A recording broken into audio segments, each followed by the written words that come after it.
নেতাকর্মীদের উদ্দেশ্যে গণমাধ্যমকে দেয়া এক বিবৃতিতে তিনি এসব কথা বলেন। বিবৃতিতে নেতাকর্মীদের উদ্দেশ্যে নানক বলেন, মনোবল হারাবেন না, যে যেখানে রয়েছেন সেখান থেকেই নেতাকর্মীদের খোঁজখবর রাখবেন। শেখ হাসিনা পাহাড় সমান কষ্ট নিয়েও হিমালয় সমান মনোবল অটুট রেখেছেন। তার হাতকে শক্তিশালী করতে আমরা সদা প্রস্তুত। এই আধার কেটে যাবে খুব শিগগিরই ইনশাআল্লাহ।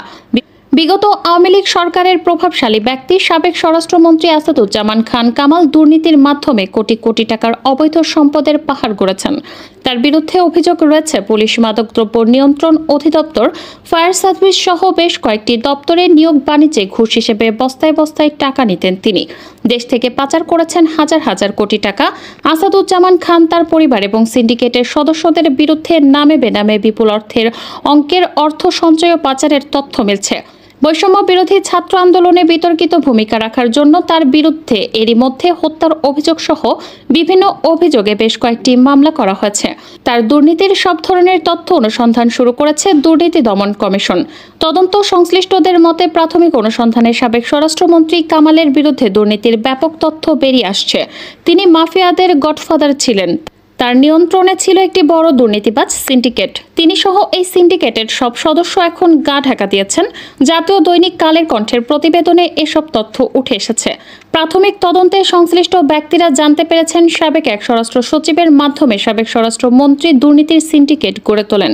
এই সিন্ডিকেটের আশীর্বাদ ছাড়া পুলিশের কেউ কোনো জেলায় বা গুরুত্বপূর্ণ পদে পদায়ন পেতেন না। জেলা পুলিশ সুপার হিসেবে পদায়নের ক্ষেত্রে 1 থেকে 3 কোটি টাকা নেয়ার অভিযোগও রয়েছে তার বিরুদ্ধে। এই চক্রের অন্যরা হলেন তার সাবেক পিএস অতিরিক্ত সচিব হারুনুর রশিদ বিশ্বাস, যুগ্ম সচিব ধনঞ্জয় কুমার দাস এবং জনসংযোগ কর্মকর্তা শরীফ মাহমুদ অপু। দুদকের প্রাথমিক তদন্তে উঠে এসেছে মন্ত্রণালয়ের সব ঘুষ দুর্নীতি নিয়ন্ত্রণ করতেন সাবেক স্বরাষ্ট্রমন্ত্রী। ঝুঁকি এড়াতে দুর্নীতির টাকাগুলো তিনি বিভিন্ন সময়ে দেশের বাইরে পাঠিয়েছেন। কক্সবাজারে হোটেলের পাশাপাশি জমিও রয়েছে তার।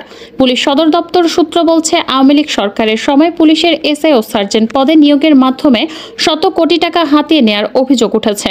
সাবেক স্বরাষ্ট্রমন্ত্রী আসাদুজ্জামান খান কামালের নেতৃত্বাধীন 5 সদস্যের একটি সিন্ডিকেটে বিপুল অর্থ হাতিয়ে নেয়।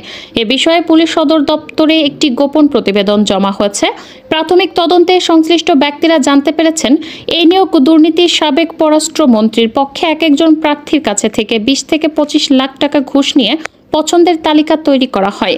আর চাহিদা মতো ঘুষ না দিলে তাকে ভাই ভাই ফেল করিয়ে দেওয়া হতো।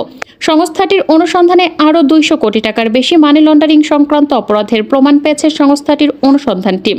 সব মিলিয়ে আপাতত 300 কোটি টাকার বেশি দুর্নীতির প্রমাণ মিলেছে।